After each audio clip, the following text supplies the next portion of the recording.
Fine student. तो देखो आज क्लास में हम लोग एज यूजुअल 4 एडिटोरियल्स को कवर करेंगे, ठीक है, और समझने का प्रयास करेंगे। और जो भी विषय हम लोग कवर करेंगे वो विषय तुम लोग पहले जान चुके हो, कहीं ना कहीं मैंने करंट अफेयर्स में हिंट कर दिया था, ठीक है। तो देखो नाइजर में क्या कूप हो गया ना, उसका अपना बॉडीगार्ड ही कूप कर दिया, साहेल रीजन का, याद है। तो ऐसा क्यों हो रहा है साहेल रीजन में? साहेल रीजन में क्या प्रॉब्लम है? एक नाइजरी तो एक कंट्री बचा हुआ था, मेन कंट्री साहेल रीजन का, उसमें भी मिलिट्री कूप हो गया, यानी कि मिलिट्री वाले क्या किए, सिविलियन गवर्नमेंट को ख़त्म कर दिए। तो अंदर का पॉलिटिक्स क्या है समझे, वो भी समझोगे इस एडिटोरियल में। दूसरा देखो 282, ये भी जानते हो, स्ट्रक्चर फाइनेंशियल मैसेजिंग सिस्टम जो भारत का अपना है।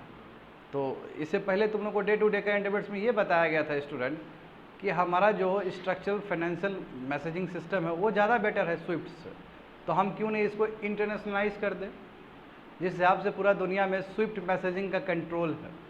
स्विफ्ट मैसेजिंग का मतलब जैसे करेंसी एक कंट्री से दूसरा कंट्री भेजना है तो स्विफ्ट मैकेनिज्म का यूज़ किया जाता है वर्ल्ड लेवल पे, है ना।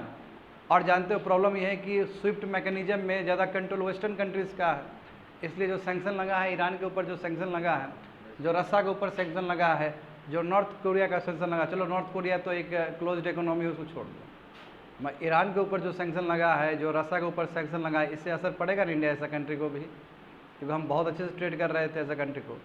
जब इतना दबदबा है स्विफ्ट मैकेनिज्म में वेस्टर्न कंट्रीज़ का, और हमारे पास उससे भी बेहतरीन विकल्प है है ना, SFMS के फॉर्म में, तो हम इस व्यवस्था को, इस मैसेजिंग सिस्टम को क्यों नहीं प्रमोट करते हैं। और इसमें बहुत ही अच्छे से हम देखेंगे कि इनफैक्ट इंडिया का जो ये सिस्टम है वो ज़्यादा बेटर है इंटरनेशनल सिस्टम से। तो क्यों बेटर है, कैसे बेटर है, और क्या क्या कर सकते हैं हम लोग, तो ये समझेंगे हम लोग 282 में। फिर 283 देखो, ये भी हम जानते हैं, हमारा IIT देखो, है ना, हमारा IIT भी अपना ब्रांच खोल रहा है जांजीबर तंजानिया में, ठीक है, और एक जानते हो तुम्हारा UAE में खोलने का बात है। तो क्या क्या प्रॉब्लम्स आ सकते हैं और क्या क्या फ़ायदा हो सकता है हमें ये करने से, तो समझना है। एंड लास्ट वन देखो, फाइनली टाइगर सेंसस 2022 आ चुका है। इससे पहले टेंटेटिव फिगर था, इसमें ठीक से काउंट नहीं, इससे पहले जो आया था बच्चे लोग वो टेंटेटिव फिगर था, उसको ठीक से कैलकुलेट नहीं किया था, फाइनल फिगर आया है अब। हाँ, ये अभी जस्ट अभी हाल फिलहाल में आया है, ठीक है, ये अगस्त का ही है ना बच्चे लोग, ये अब तो बराबर पे कर दिया ना, तो ये अभी हाल फिलहाल का 1 वीक का ही बात होगा, ये आसपास का ही बात है। तो ये जो टाइगर सेंसस में जो आंकड़ा आया है टाइगर का, तो कौन से स्टेट में बहुत ज़्यादा बढ़ा है, कहाँ पे घटा है, सब मैं बहुत डिटेल्स में बताऊँगा, बहुत अच्छा फिगर दिया गया है। सो ये 4 विषय हमें आज पढ़ना है। तो देखते हैं फर्स्ट वन 281। हाँ, ये तुम्हारा GS 2 का हिस्सा है, GS पेपर 2 का हिस्सा है, international relation, effect of policy and politics of developed and developing countries on India's interest and Indian diaspora, ठीक है। ये टाइम्स ऑफ इंडिया में आया था ये 30 जुलाई को, तो बहुत करीब है कि नहीं है बताओ तो, हम बोल तो रहे हैं बराबर कर दिए हैं स्टूडेंट, एडिटोरियल कर ये आज शाम को आएगा तो कल पढ़ाएंगे, ये बराबर कर दिए हैं, बहुत मेहनत किए हैं करंट अफेयर्स और एडिटोरियल्स पे, तब जाके बराबर किए, तब ना क्लास तुम्हारा स्मूथ ट्रांजिशन हुआ है, समझे। तो लेट्स स्टार्ट द क्लास, समझने का प्रयास करो। ये तुम लोगों को साहेल रीजन दिख रहा होगा स्टूडेंट, हाँ उसको थोड़ा जूम करो, हाँ वो जूम करोगे तो तुमको दिखेगा वहाँ पे गिनी दिख रहा होगा, गिनी में हो गया था ना, बर्किना फासो दिख रहा होगा, माली दिख रहा होगा, नाइजर दिख रहा होगा, चाड दिख रहा होगा, सूडान दिख रहा होगा। तो थोड़ा सीनेगल वाला एरिया और इरिट्रिया में तो नहीं हुआ है, मगर जो majority of area Sahel region में मिलिट्री कूप हो चुका है। तो मिलिट्री कूप का मतलब क्या होता है, जो वहाँ का मिलिट्री है उसने क्या किया, सरकार, चुना हुआ सरकार को बर्खास्त कर दिया, डेट्स कॉल्ड मिलिट्री कूप। जो हम देखते हैं यहाँ पे भी म्यांमार में मिलिट्री कूप हुआ ना स्टूडेंट, तात्मादाव का, ठीक है। तो यहाँ पे देखो स्टूडेंट वही बताया गया है, ये सबसे लॉन्गेस्ट कॉरिडोर होगा मिलिट्री रूल का अर्थ पे, एक कॉरिडोर के मामला में कहा जाए कॉरिडोर। अब कॉरिडोर से पहले हम समझते हैं थोड़ा सा, उससे ऊपर जाओगे तो तुमको सहारा डेजर्ट मिलेगा, और सहारा डेजर्ट का अभी रिसेंट टाइम में क्या हुआ, मतलब रिसेंट टाइम मतलब कुछ साल में 10% जो है तुम्हारा सहारा डेजर्ट का यहाँ पे भी इम्पैक्ट किया है साहेल रीजन में। तो साहेल रीजन भी तुम्हारा सेमी एरिड जोन बन चुका है, और चूँकि यहाँ पे टेररिस्ट ऑर्गेनाइजेशन बहुत ही फल फूल रहे हैं, चाहे बोको हराम तुम नाइजीरिया का बात कर लो, चाहे अल शबाब सोमालिया का बात कर लो, तो टेररिस्ट ऑर्गेनाइजेशन यहाँ पनप रहे हैं ना, इसलिए जब इजराइल में जो ऐसा बात हुआ था तो वहाँ भी बोला गया कि डेमोक्रेसी को रखने के लिए, otherwise terrorist organisation Middle East में, वेस्टर्न एशिया में या फिर इस साइड में साहिल रीजन में बहुत ही ज़्यादा वो है, एक्टिव है। तो यहाँ पे डर ये है कि इस तरह जो मिलिट्री कूप हुआ है तुम्हारा क्या हो जाएगा, फिर ये नॉन टेररिस्ट एक्टर सब, नॉन स्टेट एक्टर यानी कि टेररिस्ट ग्रुप भी वहाँ फॉर्म हो सकता है। ये भी एक टेंशन वाला विषय है। तो देखो ये जो कॉरिडोर तुम लोग देख रहे हो ये सबसे बड़ा कॉरिडोर है मिलिट्री रूल का अर्थ पे, लगभग 6 कंट्री, हाँ पूरा एरिया जोड़ोगे तो 5600 किलोमीटर तुम्हारा ईस्ट से वेस्ट कोस्ट तक, ठीक है, सेनेगल से लेके एटिया तक, उसमें मेजोरिटी जो कंट्री है सब तुम्हारा क्या है, उसमें मिलिट्री रूल है। बात समझ में आ गया ना स्टूडेंट? हाँ, यहाँ पे देखो जुंगटास रूल कर रहा है, वही जुंगटास मतलब मिलिट्री जुंगटास, मिलिट्री रूल हो रहा है। एग्जाम्पल देखो जो सबसे जो हाल फिलहाल में हुआ नाइजर में हुआ, नाइजर में वो रूल कर रहे थे, डेमोक्रेटिक इलेक्टेड यूएस एलाई था। अब देखो यहाँ बच्चे लोग याद करो, तुम लोग पढ़े हो कॉलोनिज्म और इम्पेरियलिज्म का, और तुम लोग पढ़े हो वेस्टर्न कंट्रीज़ का भी। तो अफ्रीका में तो शुरू से ही तुम्हारा वेस्टर्न कंट्रीज़ का इन्फ्लुएंस बहुत तगड़ा रहा है। अब यहाँ पे जो डेमोक्रेटली इलेक्टेड जो गवर्नमेंट थे वो यूएस के अलाई थे, यूएस ने ये सिविलियन गवर्नमेंट यहाँ बनाया था, उसको बर्खास्त कर दिया। तो एक तरह से यूएस को चैलेंज मिला नहीं है, यूएस को चैलेंज मिला और फ्रेंच को भी चैलेंज मिला, क्योंकि फ्रेंच तो ऐसे ही बहुत एक्टिव है उस जगह पे, शुरू से ही एक्टिव रहा था। बताए थे ना ईस्टर्न कोस्ट में फ्रांस का कितना बड़ा कॉलोनी था, और वो अभी भी दिखता है न्यू इम्पेरियलिज्म के फॉर्म में वहाँ पे। बात समझ में आ रहा है ना? तो देखो क्या हुआ कि नाइजर का जो मोहम्मद बुजाउम जो है डेमोक्रेटिक इलेक्टेड गवर्नमेंट जो थे वो ख़त्म हो गए। क्यों? क्योंकि उनका जो अपना बॉडी गार्ड है, अपना उसका जो सिक्योरिटी वाला जो इंटेलिजेंस सब है, उसने क्या किया, ओवरथ्रो कर दिया इसको। हाँ, वहाँ नाइजर का कैपिटल क्या है, नियामी में। तो कैपिटल जाहिर सी बात है कैपिटल में ही रहता है सब, सरकार सब चुना हुआ सरकार, वहाँ पे उसका तंत्र होगा। तो कैपिटल में क्या किया, ओवरथ्रो कर दिया। और अब उसका बॉडी गार्ड यानी कि सिक्योरिटी चीफ सभी क्या बोलेगा कि अब हम कंट्री को चलाएंगे। तो स्थिति इतना बुरा हो गया है नाइजर में। आगे देखो साहेल रीजन, देखो साहेल रीजन में ये प्रॉब्लम है, अभी से नहीं, बहुत पहले से प्रॉब्लम है। यदि हम कहें साहेल रीजन जो है तुम्हारा, जो वेस्ट एशिया और जो साउथ एशिया में जो प्रॉब्लम होता है वायलेंस का, उससे भी ज़्यादा प्रॉब्लम यहाँ पे हो रहा है। वेस्ट एशिया समझ रहे हो ना स्टूडेंट, जो मिडिल ईस्ट है ना, जैसे सीरिया वगैरह सब आ जाएगा, तो वहाँ पे भी तो वायलेंस दिखता है हमें। बट यहाँ पे देखोगे तो यूल बी वेरी सरप्राइज कि जो जिहादी वायलेंस हुआ है, हाँ, इसे 43% इंक्रीज़ हुआ, यानी कि लगभग 6,500 डेथ हुआ है 2022 में। ह्यूज ना? इस रीजन में बच्चे लोग लगभग 6,000 से ज़्यादा लोग मरे हैं वायलेंस प्रोटेस्ट के वजह, वायलेंस के वजह से, वही जिहादी मूवमेंट के वजह से, टेररिस्ट ऑर्गेनाइजेशन के वजह से। और ये अपने आप में 43% है, यानी कि पहले कंपेयर में इतना ज़्यादा बढ़ा है। जबकि एक समय था कि 1% वायलेंस था 2007 में। तो 2007 से लेकर अभी तक कहोगे तो कितना मिलिट्री कूप हुआ होगा यहाँ पे। तो जाहिर सी बात है जब मिलिट्री कूप होता है तो कोई जगह दूसरा जगह को ना कोई टेररिस्ट ऑर्गेनाइजेशन क्या करता है, टेररिस्ट ग्रुप सब वो हथियार लेता है, अब फिर वो फाइट करेगा सरकार के अगेंस्ट, फिर मिलिट्री पावर और वर्सेस वो तुम्हारा टेररिस्ट पावर हो जाएगा, एक दूसरे से लड़ेंगे। एक दूसरे से जब लड़ेंगे तो सिविलियन लोग को दिक्कत होगा, समझे? तो वही बताया गया है ना। अब यहाँ पे देखो यूएस और उसका एलाई, ये सवाल तो उठेगा ही उठेगा, ये लोग कभी खुश होगा, ये कभी खुश नहीं रहेगा student. Urgent question about the fight. अब जिस हिसाब से नाइजर में ये कूप हुआ है तो एक सवाल उठता है ना, क्या ये लोग फाइट करेगा इससे? मगर सबसे बड़ी बात है कि फाइट कैसे करोगे, प्रॉब्लम हो जाता है। सीरिया में भी फाइट किए, सीरिया का क्या हालत हुआ, लीबिया में भी फाइट किए, गद्दाफी के बाद क्या हालत हुआ, यमन में भी फाइट किए तो क्या हालत हुआ। जब वेस्टर्न पावर आएगा यहाँ पे फाइट करने के लिए तो आखिर अल्टीमेटली लूजर कौन होगा, सिविलियन ही होगा। बात समझे? ये सब देखो साहिल रीजन, देखो जो सेमी एरिड रीजन है, यहाँ पे अलकायदा वाले ग्रुप सब बहुत ही इंगेज है, इस्लामिक स्टेट सब है, ये मोमेंटम ग्रोथ कर रहे हैं। और जिस हिसाब से मिलिट्री कूप हो रहा है तो आने वाले समय में और ज़्यादा मोमेंटम मिलेगा उसको यहाँ पे फलने और फूलने के लिए। Are you getting me? तो स्थिति बहुत ही पेचीदा है तुम्हारा साहिल रीजन का। आगे देखो स्टूडेंट, हाँ एक आंकड़ा दिया गया है तुम लोग को समझने के लिए कि कितना मिलिट्री कूप हुआ है अफ्रीकन कंट्रीज़ में। देखो बच्चे लोग लगभग 98, मैं कह सकता हूँ 100 मिलिट्री कूप अभी तक हो चुका है अफ्रीका में सिंस 1952। हाँ, ये मिलिट्री कूप जो हो रहा था तो ये 2017 तक आते थे बहुत कम हो गया था, डिक्लाइन हो रहा था, मगर 2017 के बाद क्या हो गया, अचानक फिर इंक्लाइन कर गया, ये बहुत ज़्यादा ही बढ़ गया। यानी कि समझ रहे हो ना, ग्राफ नीचे जा रहा था, 2017 में ग्राफ बहुत नीचे चला गया था, मगर 2017 के बाद फिर तुम्हारा ग्राफ बहुत बढ़ गया ऊपर, समझो? वही चीज़ बताया गया। आगे देखो, तो ये जो कूप हो रहा है अफ्रीका में, ठीक है ना, ये बहुत सारा लोकल फैक्टर भी है, ऐसा नहीं कि अचानक कूप हो गया। अब देखो जैसे गिनी में जो कूप किया है जिस लीडर ने, उसने कहा है कि लोगों का गुस्सा था इसलिए हमने कूप कर दिया। क्योंकि जो सरकार था वो करप्शन के लिए जाना जाता था, तो करप्शन को ख़त्म करना है तो हमें तो आना ही पड़ेगा। इस हिसाब से गिनी में कूप हो गया।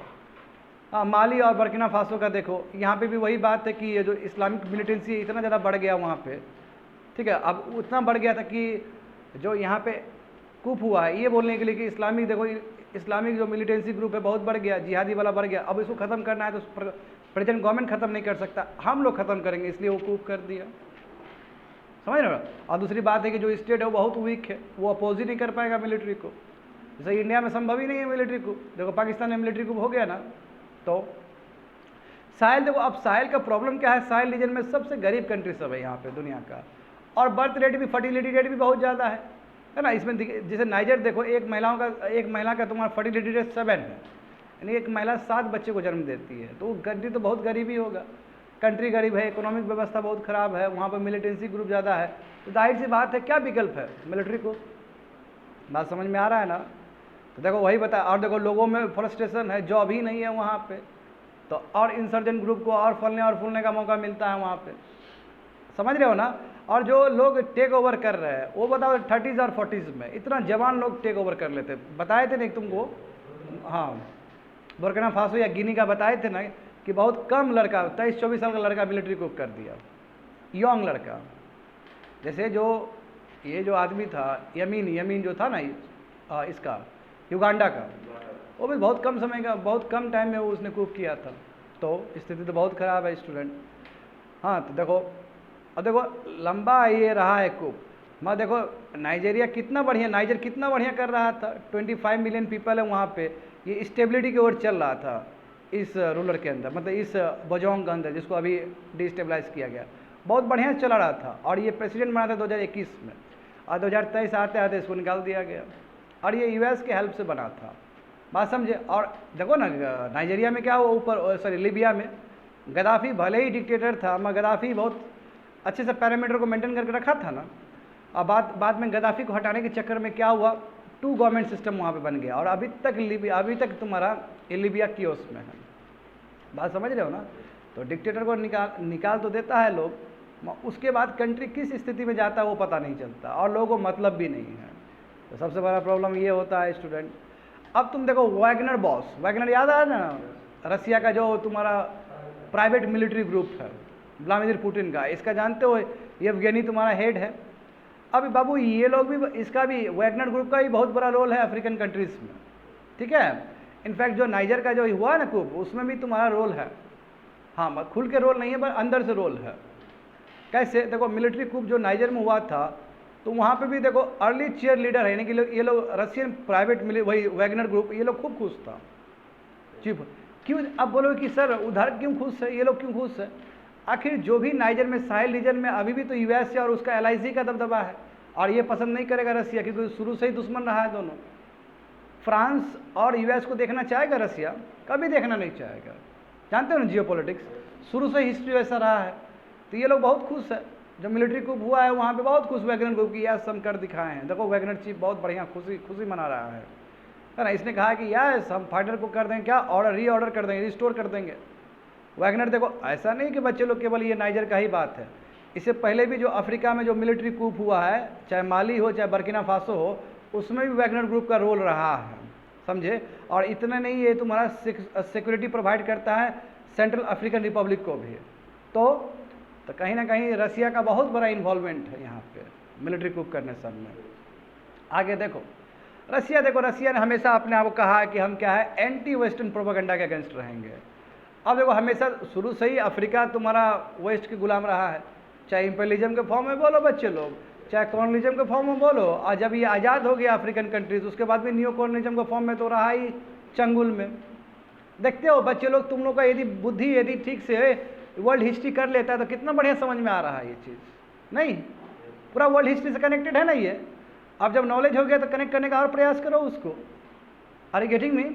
तो यहाँ पे देखो कि रसिया ने तो हमेशा अपने आप को अपोजिट ही रखेगा, ये बिल्कुल पसंद नहीं करेगा जो वेस्टर्न प्रोपेगेंडा जो वहाँ पे फैलाया जा रहा है अफ्रीका में, बिल्कुल पसंद नहीं करेगा। और अभी जिस हिसाब से नाइजर में जो मिलिट्री कूप हुआ था, ये लोग बहुत खुश है क्योंकि यूएस हार गया, इस मतलब फ्रेंच हार गया, इसका मतलब समझ गए ना। तो देखो वही यही बोला जाए कि नियामी में जो हुआ है ठीक है, ये इससे बहुत खुश है।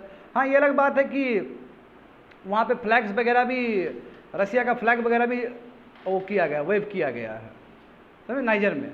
इसका मतलब ये नहीं हुआ स्टूडेंट कि रसिया डायरेक्टली सपोर्ट किया इस चीज़ को, मैं कहीं ना कहीं अंदर से तो सपोर्ट किया ही है ना। वहाँ पे जो फ्लैग हो रहा है इसका मतलब ये नहीं कि रसिया इसके पीछे है, कूप करे के पीछे है, बस रसिया ये बताना चाहता है कि एंटी वेस्टर्न वाला जो फिलोसॉफी है उसके हम अगेंस्ट है, समझे, स्पेशली एंटी फ्रेंच सेंटीमेंट्स, क्योंकि एंटी फ्रेंच सेंटीमेंट्स तो रहेगा ही रहेगा, पसंद नहीं करेगा। और जानते हैं अफ्रीका में अभी फ्रांस ना होने के बाद भी फ्रांस का दबदबा है।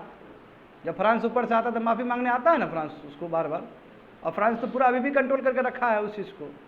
तो ये समझने वाली बात है कि जब जो व्लादिमीर पुतिन जब गए थे, अफ्रीकन समिट हुआ था सेंट पीटर्सबर्ग में, तो वहाँ पे बोले थे कि कॉलोनिज्म और न्यू फॉर्म ऑफ कॉलोनिज्म है, इससे आज़ादी दिलाने का अधिकार हमको है, हम दिलाएंगे आज़ादी तुम लोग को, ठीक है। जबकि देखो ये वैगनर ग्रुप खूब तुम्हारा एक्सप्लॉइट कर रहा है अफ्रीकन गोल्ड और डायमंड्स को, और वहाँ पे सिविलियन के ऊपर एट्रोसिटी ढा रहा है, ये खुद ही ढा रहा है।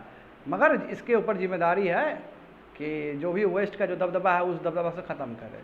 बाबू अपने आप को हमेशा ये अलग ही पाएगा, ठीक है। भले ही बोलते हैं ना कि सांप मर गया पर वो नहीं गया, वही वाला बात है कि वैसा साथ टूट गया, मगर फिर भी रसिया जो है ना उसका एटीट्यूड वही है, पहले जैसा ही एटीट्यूड है अभी भी। बात समझ में आ गया ना। आगे देखो तो बाबू चाइना कम है क्या? हाँ, चाइना भी तो आगे ही रहेगा। चाइना देखो, चाइना का भी तुम्हारा एक डिपार्टमेंट है, उस डिपार्टमेंट का नाम है United front work department.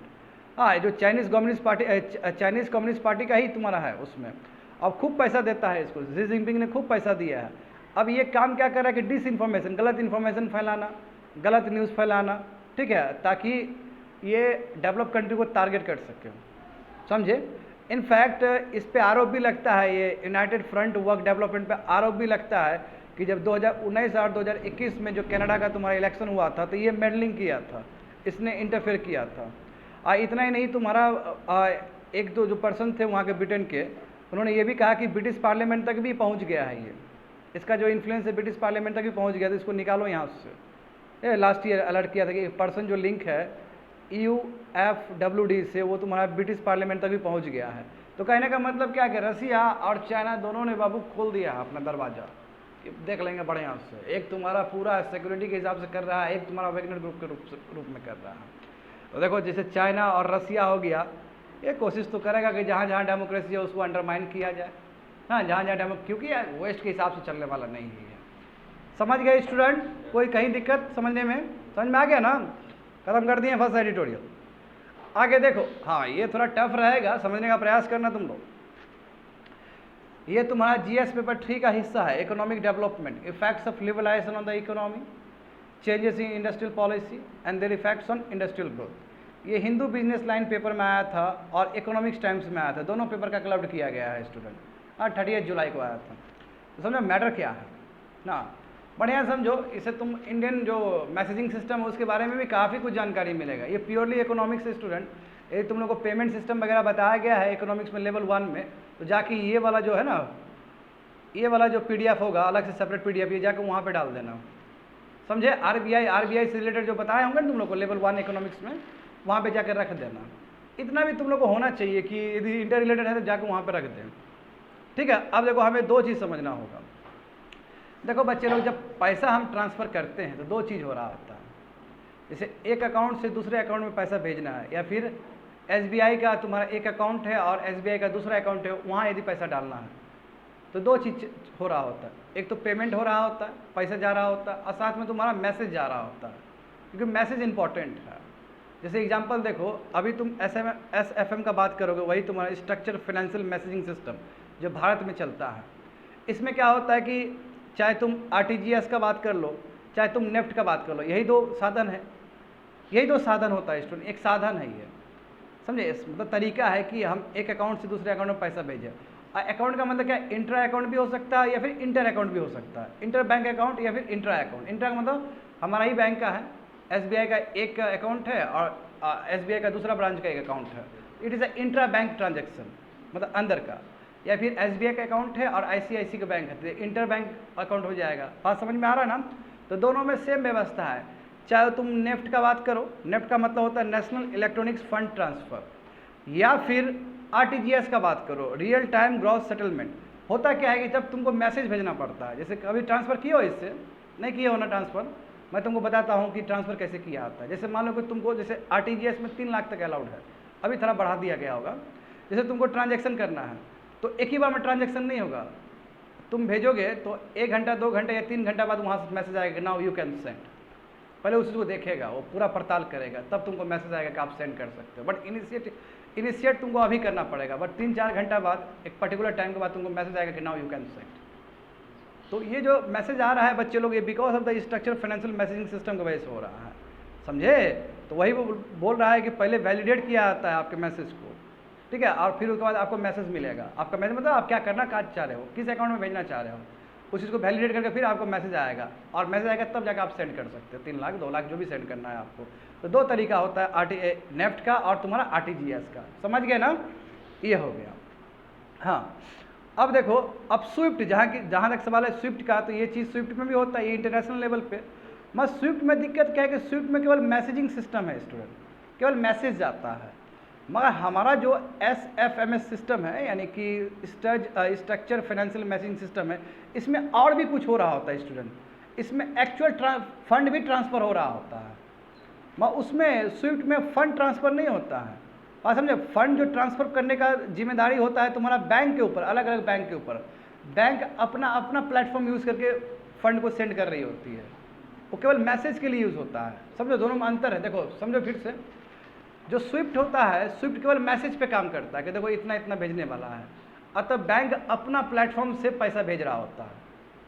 But यहाँ पे नहीं है, हमारा जो इंडियन व्यवस्था है इसमें ट्रांसफ़र ऑफ मनी भी होता है और मैसेज भी होता है। तो यहीं से हम सुपेरियर हो गए, हम दोनों ही काम कर रहे हैं। और प्लस इसमें एडिशनल फीचर्स भी है, ये मैं बताऊंगा। होप सो समझ में आ गया होगा तुम लोग को। आगे देखो, थोड़ा सा और जान लो कि SFMS में क्या खास बात है। ये स्टार्ट हुआ था 2001 में, स्टार्ट किया गया था भारत में, समझे, ताकि डोमेस्टिक बैंक्स और जो हमारा फाइनेंशियल इंस्टीट्यूशन है, कोई भी बैंक हो सकता है, NBFC भी हो सकता है, फाइनेंशियल इंस्टीट्यूशन NBFC भी हो सकता है ना, non banking financial company, insurance company, सब उसमें भी हम ट्रांसफ़र कर सकते हैं, ठीक है। ये 2001 में आया था, समझे। और ये हमारे लिए बहुत इंपॉर्टेंट है, चाहे इंटर बैंक फाइनेंशियल मैसेजिंग का बात करें भारत के लिए, या फिर सेंट्रलाइज पेमेंट सिस्टम का बात करें। सेंट्रलाइज मतलब क्या, पूरा जो जुड़ा हुआ है, और एक इंटर बैंक जो जुड़ा हुआ है, यानी कि जितना भी भारत में अभी जो बैंक ट्रांसफ़र होता है अकाउंट, सब SFMS के अंतर्गत ही हो रहा होता है। इसलिए हमारा जो इकोनॉमी का, हमारा जो ट्रांजैक्शन का सबसे बड़ा बैकबोन है SFMS सिस्टम। बात समझे। ये देखो, अब यहाँ पे समझो, SMS सपोर्ट्स ISO 222। अब देखो, ये एक स्टैंडर्ड है स्टूडेंट, जो ISO मतलब इंटरनेशनल स्टैंडर्ड ऑर्गेनाइजेशन होता है, समझे ना, स्टैंडर्ड है ये। हमारा जो अभी का जो सबसे लेटेस्ट स्टैंडर्ड उसको ही फॉलो करता है। कहने का मतलब कि हमारा जो SMS में बहुत फीचर्स है, ये एडवांस फीचर है, ये स्विफ्ट में नहीं है। फिर स्विफ्ट को यदि ISO बनना होगा तो उसको 2-3 साल लगेगा, अभी और भी कम से कम 2 साल लगेगा मिनिमम, और हम ऑलरेडी ISO सर्टिफाइड हैं। तो ये एडवांस मैकेनिज्म है हमारे पास। आर यू गेटिंग मी, समझ रहे हो ना। इसको देखो किसने किया है, देखो, हाँ, इन्फिनिट ने बैक किया है, ताकि हम वही RTGS कर सकते हैं, नेफ्ट भी कर सकते हैं। RTGS और नेफ्ट तो तुम पहले भी जान रहे हो, है ना, ये पेमेंट सिस्टम है आपका, मतलब मैसेज जाएगा, उसके बाद ओके कहेगा तो आप भेज सकते हो। इतना ही नहीं स्टूडेंट, हम SMS के थ्रू हम लेटर ऑफ क्रेडिट भी कर सकते हैं, मैं बताऊंगा मीनिंग। बैंक गारंटी भी दे सकते हैं। क्या होता है लेटर ऑफ क्रेडिट, जैसे बैंक ने बोल दिया कि फलना फलना बैंक उसको दे देगा पैसा, that is a letter of credit. ये बहुत बड़ी बात है ना, यानी कि एक तरह से उसको मिल जाना, सर्टिफिकेट मिल जाना, और फिर दूसरा बैंक दे देगा, या फिर उसी बैंक का दूसरा ब्रांच वो दे देगा। जैसे मान लो कि हम बेगूसराय में गए, जैसे मान लो कि मेरा IDBI बैंक का अकाउंट है, हम गए वहाँ पे बोलने के लिए, और हमको पैसा लेना है दिल्ली का IDBI बैंक के ब्रांच से, दिल्ली का, तो वो लेटर ऑफ क्रेडिट दे देगा और हमको IDBI का वहाँ से मिल जाएगा, दिल्ली से मिल जाएगा। ये भी SMS का हिस्सा है। और बैंक गारंटी जानते हो कि गारंटी दे देगा, कोलेटरल के रूप में बोलेगा कि यस ये हम जान पहचान का आदमी है, दे दो। तो ये फीचर बाबू स्विफ्ट में नहीं है, जो इंटरनेशनल मैसेजिंग सिस्टम उसमें नहीं है। उसमें तो बताओ ट्रांसफ़र ऑफ फंड तक नहीं है। तो हमारा, और दूसरी बात ये है कि हमारा ISO 2022 है। इसका मतलब क्या कि जो सबसे बेस्ट जो हो सकता है, जो बेस्ट स्टैंडर्ड हो सकता है, उसको भी हमारा जो मैसेजिंग सिस्टम है फॉलो करता है। यहाँ पे हम आगे हो गए, ठीक है, वहाँ बहुत आगे हो गए। देखो लगभग 250 मेंबर्स यानी कि बैंक सब है जो जुड़े हुए हैं चाहे वो क्लाइंट के थ्रू जुड़े हों या फिर क्लाउड सिस्टम के, यानी कि पूरा सेंट्रलाइज वे में जुड़े हैं, मत जुड़े हैं। समझ गए ना? देखो अभी तक तो हम SMS प्लेटफॉर्म अभी डोमेस्टिकली यूज़ कर रहे हैं, बट इसके पास कैपेसिटी है स्टूडेंट की, है ना, क्योंकि इसके पास एडवांस कैपेबिलिटी है ना। अभी जस्ट बोल रहे हैं ना, लेटर ऑफ क्रेडिट वाला व्यवस्था है, ISO 222 वाला चीज़ है। इसके पास इतना एडवांस फीचर है कि ये ग्लोबल भी जा सकता है, समझे, ये ग्लोबल भी जा सकता है और बेस्ट होगा ये। और SMS का कौन निकाला था ये? SMS तुम्हारा ये इफ्टास ने निकाला था, Indian financial technology and allied service, जो कि RBI का एक सब्सिडरी है। यानी कि RBI का एक सब्सिडरी, RBI की सब्सिडरी समझ रहे हो ना, RBI का ही एक तुम्हारा ग्रुप है, जैसे national finance housing bank RBI का ही हिस्सा है। तो उसी तरह ये तुम्हारा Indian financial technology and allied service ने ही इसको बनाया था 2001 में, और अभी तक यही रेगुलेट करता है। यानी कि RBI के परव्यू के अंदर आ जाएगा ये, क्योंकि RBI का ही सब्सिडरी है ये। Are you getting me? तो अभी तक तुम लोग को समझ में आ गया होगा स्टूडेंट कि SMS का कितना बढ़िया बढ़िया फीचर्स है। ये पूरा इतना इसके पास हैसियत है कि इंटरनेशनल तक जा सकता है मैसेजिंग सिस्टम में। आगे देखो, जैसे कि मैंने कहा है, ऑलरेडी कहा है तुमको कि ISO 222 कंप्लाइंट है, जबकि स्विफ्ट को देखो, स्विफ्ट को बहुत टाइम लगेगा, अभी वो केवल ISO प्रोटोकॉल से ही फॉलो कर पाता है। तो देखो क्या है इसका मतलब, बात समझो। स्विफ्ट जो बच्चे लोग हैं वो मैसेज टेक्स्ट स्टैंडर्ड को ही फॉलो करता है, बात समझो। मैसेज टेक्स्ट है उसमें केवल, हाँ एक तरीका होता है, बस समझो कि सिंपल, अभी हाई एडवांस नहीं है, ये सिंपल टाइप का है। और इसको अभी ISO है ना, वही international organisation of standardisation, ISO 222 बनने में कम से कम इसको 2-3 साल लगेगा। हमारा इंडिया का देखो, हम तो MT स्टैंडर्ड में तो है ही, हम साथ साथ में ISO 222 को भी फॉलो करते हैं। इसका मतलब उससे ज़्यादा एडवांस है हम। MT भी है हमारे पास, समझे, MT भी है और ये भी है हमारे पास, यानी कि इंटरऑपरेबल है। इंटरऑपरेबल का मतलब क्या है कि हम MT में भी काम कर सकते हैं, हम ISO में भी काम कर सकते हैं। कहने का मतलब क्या है कि हमारा स्विफ्ट मैकेनिज्म इसके साथ मैच कर सकता है ये। जैसे मान लो कि स्विफ्ट मैकेनिज्म को इंडिया के साथ जोड़ना है तो हमारा ये SFS जुड़ सकता है। इनफैक्ट इसके पास तो ISO वाला भी है क्वालिटी, ये उससे भी ऊपर जा सकता है। तो इंटरऑपरेबिलिटी है, इसका मतलब यही होगा, समझे। देखो वही बोला कि SMS तुम्हारा MT वाला स्टैंडर्ड को भी फॉलो कर सकता है। हाँ, इसको ISO स्टैंडर्ड कन्वर्ट होने की भी जरूरत नहीं, क्योंकि है वो फीचर इसके अंदर पहले से ही।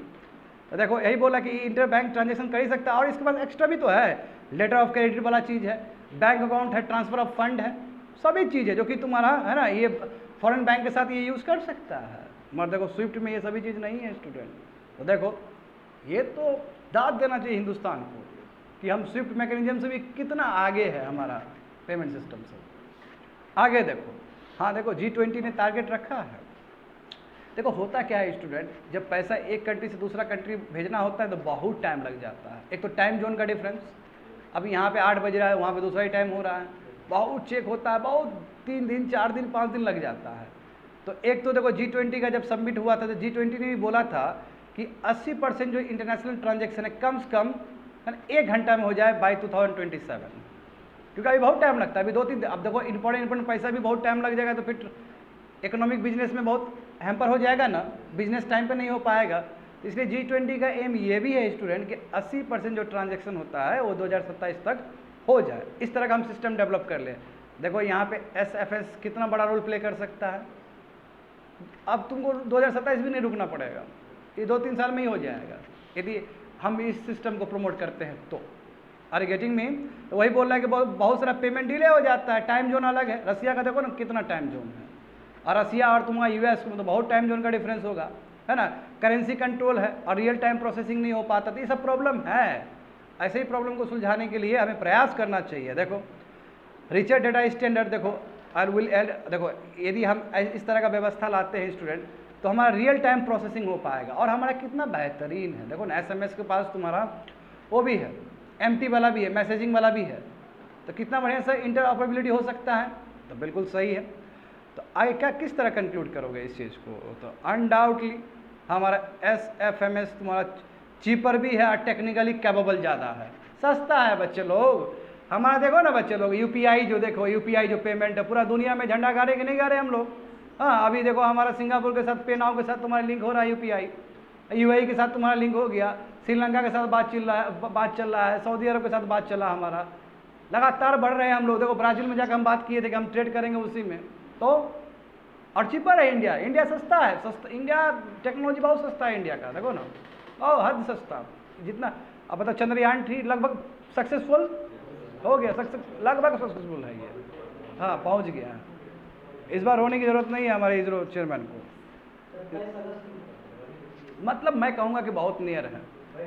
हाँ वही बात है, मगर मैं इसको सक्सेसफुली मानता हूँ। पिछले बार नहीं, पिछले बार तो हाँ वो हाँ बहुत नज़दीक था, 10 किलोमीटर का रेंज था वो। अब देखो, इसलिए एक तो हमने ऐसी कोशिश कर रहे हैं कि हम अपना रुपये को इंटरनेशनलाइज कोशिश कर रहे हैं ना अलग अलग कंट्रीज से। बेस्ट मौका है, SMS को भी कर दो। एक तो ऐसे ईरान और रसिया के ऊपर सैंक्शन लगा जिसकी वजह से ट्रेड नहीं कर पाते हैं, SMS को कर देंगे, क्या SFMS को कर देंगे तो फ़ायदा क्या होगा, हमारा दबदबा बढ़ जाएगा वर्ल्ड में, है ना। एक्सचेंज रेट का प्रॉब्लम नहीं होगा, हमें बहुत फ़ायदा होगा स्टूडेंट, समझे। जो पार्टनर कंट्री है तुम्हारा डोमेस्टिक पेमेंट फर्स्ट कर देंगे, अच्छे से हो जाएगा यदि हमारा इंटरनेशनल हो जाए ये चीज़। और देखो इंटरऑपरेबिलिटी है तो कोई बात नहीं, स्विफ्ट और ये SMS साथ साथ भी काम कर सकता है। ये बेस्ट टाइम है कंट्री को आगे बढ़ने में, समझे। इससे हमारा एक तो हमारा रेजिलियंट इंफ्रास्ट्रक्चर है, इसमें इतना बढ़िया है कि चोरी चाहे कुछ नहीं हो सकता है। चलो बहुत ही डिटेल्ड है ये, टेक्निकली बोला गया ना, टेक्निकली भी सुपेरियर है। तो कोई मनी लॉन्ड्रिंग का, कोई टेररिज्म वाला वो उसका भी कोई वो नहीं होगा, बहुत ही अच्छा है। ख़त्म कर दिया। आगे देखो, GS paper 2 social justice and governance, issues relating to development and management of social sector और services relating to health, education and human resources. ये टाइम्स ऑफ इंडिया पेपर में आया था 30 जुलाई को। समझो मैटर क्या है। तो कितना गर्व का विषय, देखो सब जितना भी एडिटोरियल्स पढ़ रहे हैं सेकेंड और थर्ड, कितना गर्व का विषय है भारत के लिए। हाँ हमारा देखो IIT का कैंपस बाहर भी जा रहा है, खुशी मिलना चाहिए कि नहीं मिलना चाहिए। हाँ इंडिया ग्लोबल अक्लेम मिलेगा इंडिया को। देखो IIT दिल्ली और IIT मद्रास को मिल गया परमिशन कि ये इंटरनेशनल कैंपस अपना शुरू कर सकता है अबू धाबी और तंजानिया में। IIT दिल्ली तुम्हारा अबू धाबी में करेगा, वही UAE में करेगा, और IIT मद्रास तुम्हारा तंजानिया में करेगा, वही जंजीबार रीजन में। कितना फ़ायदा होगा देखो। और ऐसा नहीं कि हम सडन नहीं कर रहे हैं, जो न्यू एजुकेशन पॉलिसी आया 2020 में, वहाँ पे बात था ये कि अब हम भी क्या करेंगे, जितने भी हायर एजुकेशन सिस्टम है हमारा जो पब्लिक फंडेड है, यानी कि गवर्नमेंट का जो कंट्रोल में, उसको हम क्या, उसका कैंपस हम बाहर भी कोशिश करेंगे लगाने का। और बिल्कुल उसी है ना, उसी के लाइन पे हम काम कर रहे हैं। 200 एकड़ जंजीबार कैंपस मिला है हमें, है ना। 4 साल का कोर्स होगा, UG अंडर ग्रेजुएट वाला कोर्स होगा। और देखो सब्जेक्ट क्या रहेगा, डेटा साइंस और आर्टिफिशियल इंटेलिजेंस रहेगा यहाँ पे। 2 साल का MTech भी होगा डाटा साइंस में और आर्टिफिशियल इंटेलिजेंस में। जो पहला बैच होगा वो 70 विद्यार्थी से होगा, फिर आस्ते आस्ते बढ़ेगा, आस्ते आस्ते कोर्स भी बढ़ेगा, आस्ते आस्ते सिलेबस भी बढ़ेगा। ये अच्छा चीज़ है ना। बस देखो पहले तुमको टेस्ट करना पड़ेगा, पहले भारत को दिखाना होगा कि हमारा IIT बेस्ट है। ये 2 कंट्री में तुम बेस्ट कर दो ना, क्या तुम 50 ब्रांच क्यों सोच रहे हो, और 2 ब्रांच पे काम कर दो, वहाँ के लोग को अवर कर दो, डाइवर्सिटी बहुत क्रिएट कर दो। बहुत सारे लोग खाली अभी इंडियंस ही थोड़ी होना चाहिए वहाँ पे। जब तंजानिया में गया है तो वहाँ के भी लोग होने चाहिए, फॉरेन कंट्री के भी लोग होने चाहिए। अट्रैक्ट करो, समझे। जितना अट्रैक्ट करोगे उतना कंट्री आगे बढ़ेगा। 2 बेस्ट काम कर दे तो हमारा ग्लोबल अक्लेम होगा ना। यस। अब बताओ सिविल सर्विस हम 10 गो ब्रांच खोलिए, क्या फ़ायदा। एक ही ब्रांच में 10 गो IAS बना दिए तो हो गया, हो गया मेरा ख़त्म, सब आएगा माथा टेकने के लिए, है ना। तो एक जगह पे फोकस करो, बेस्ट क्वालिटी दो, आज जैसे ही बेस्ट क्वालिटी होगा दुनिया आपको सलाम करेगा। उसके बाद तो हो गया बाबू, नाम का खाओगे बैठ के। IIT में पढ़े हैं, ऐसे भी देखते हो ना IIT का कितना, अभी भी IIT का बहुत बड़ा स्थान है कि नहीं है। सब बच्चा लोग पूरा ये सिविल सर्विस में सब IIT नहीं लोग निकालता है, क्यों। अरे दिमाग हो जाता है वैसा, परवरिश वैसा होता है IIT में। हाँ IIT नहीं लोग निकालते हैं सिविल सर्विस को, ये भी जान लेना तुमने, आसान हो जाता है उन्हें को लेकर, क्योंकि पढ़ने वाले होते हैं ना बच्चे लोग। अब देखो जो कि IIT इंटरनेशनलाइजेशन हो रहा है, बाहर जा रहा है ना हमारा, इससे बेनिफिट क्या होगा, बहुत बेनिफिट होगा। डाइवर्सिटी, अब मैं तुम लोगों को एक बताना चाहता हूँ, ये डाइवर्सिटी कैसे हुआ। जैसे इंडिया में देखो प्रॉब्लम है, इंडिया में IIT में भी होगा सिलेक्शन, तो उसमें भी रिजर्वेशन का बात होता है कि OBC इतना जाएगा, SC ST इतना जाएगा, जनरल इतना जाएगा, मुस्लिम इतना आएगा। ये चीज़ तो बाहर नहीं ना होगा जी। जब ये चीज़ बाहर नहीं होगा तो वहाँ पे डाइवर्सिटी ज़्यादा होगा, यहाँ पे डाइवर्सिटी हो ही नहीं पाता है। इसके वजह से अब फॉरेन कंट्री का आदमी तो आता ही नहीं पढ़ने के लिए। JNU को छोड़ दोगे या बड़ा बड़ा संस्था को छोड़ दोगे तो कहीं तुम्हारा फॉरेन कंट्री का लड़का लोग नहीं दिखेगा यहाँ पे। सही बात है कि नहीं है। अब मौका है, क्योंकि हम बाहर अभी हम तंजानिया में खोल रहे हैं, बाहर अबू धाबी में खोल रहे, तो वहाँ तो रिजर्वेशन नहीं होगा बच्चे लोग इंडिया की तरह। देखो डाइवर्सिटी अट्रैक्ट होगा, समझे। विद्यार्थी लोग अलग अलग कल्चर से आएंगे, अलग अलग एजुकेशनल बैकग्राउंड से आएंगे, तो एक डाइवर्सिटी आएगा, एक लर्निंग एक्सपीरियंस बहुत अच्छा होगा, है ना। क्रॉस कल्चरल अंडरस्टैंडिंग होगा, अलग अलग लोग रहेंगे, अलग अलग कल्चर के, तो कल्चर भी सीखने को मिलेगा, समझे। और विद्यार्थी तुम्हारा एक ग्लोबलाइज्ड वर्ल्ड के लिए तैयार होंगे। कि कोई इंग्लैंड से आएगा, है ना, कोई गिनी से आएगा बगल में, कोई इंडिया से भी आएगा, कोई यूएस से आएगा, अलग अलग चीज़ सीखेगा ना। जैसे बीटेक कॉलेज में आईआईटी में यही होता है, स्टूडेंट कोई राजस्थान से आ गया, कोई तमिलनाडु से आ गया, कोई नॉर्थ ईस्ट से उठ के आ गया, सीखता है ना। बट इंडिया में एडमिशन प्रोसेस बहुत ही अलग है। अभी यहाँ पे एंट्रेंस होता है, एक तो एंट्रेंस में और उसमें भी रिजर्वेशन रहता है, तो उतना डाइवर्सिटी नहीं आ पाता है जितना डाइवर्सिटी हम एक्सपेक्ट कर सकते हैं। वहाँ फॉरेन कंट्री में डाइवर्सिटी आ सकता है। हाँ, मत भूलो इंडियन डायस्पोरा को। हम हाँ, we should not restrict admission to Indian diaspora. हाँ, इंडियन डायस्पोरा को भी आपको करना होगा। जैसे बाहर में हमारे तंजानिया में है, हमारे भाई लोग होंगे ना वहाँ पे, हाँ, यूएई में हमारे भाई लोग हो, उसको भी करो, ठीक है, हाँ उसको भी करो, हाँ उसको भी अटैक करो, और साथ साथ तुम्हारा जो अलग अलग देश के जो लोग हैं, बच्चे लोग हो, उसको भी अटैक करो, तब डाइवर्सिटी आ पाएगा, समझे ना। हाँ, अब देखो यदि अभी यदि ऐसा होता है तो हमारा जो इंटरनेशनल रैंकिंग है वो भी स्ट्रांग हो जाएगा। अभी देखो बच्चे लोग, बस एक ही आईआईटी तुम्हारा 149 रैंक आया पूरा। कौन सा आईआईटी है बताओ? आईआईटी मद्रास आया है। तो फिर तो अब हमारा रैंकिंग क्यों नहीं अच्छा आता है? इसका रीज़न है, देखो इसका रीज़न देखो कि जहाँ तक सवाल है तुम्हारा, इसमें इंटरनेशनल स्टूडेंट में हमारे ओल्डर आईआईटी को, ओल्ड 5 आईआईटी का मतलब क्या? खड़गपुर, चेन्नई, वही मद्रास, ठीक है, ये सब आईआईटी मुंबई, ये सबसे पुराने आईआईटीज़ है। बाद में तो और भी खुले हैं, है ना।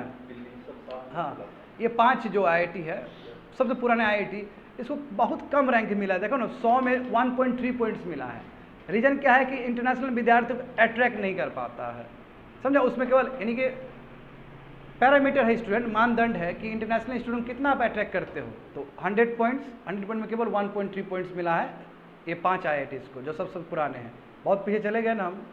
उसी तरह देखो इंटरनेशनल फैकल्टी में देखो 2.9 यानी कि 3 पॉइंट्स मिला 100 में, यानी कि इंटरनेशनल फैकल्टी नाम के लिए वहाँ पे। तो आज जब आपका फॉरेन कंट्री का बच्चा लोग पढ़ने के लिए नहीं आ रहा है, जब फॉरेन कंट्री का फैकल्टी टीचर लोग नहीं आ रहा है, तो वो कैसे इंटरनेशनलाइज होगा?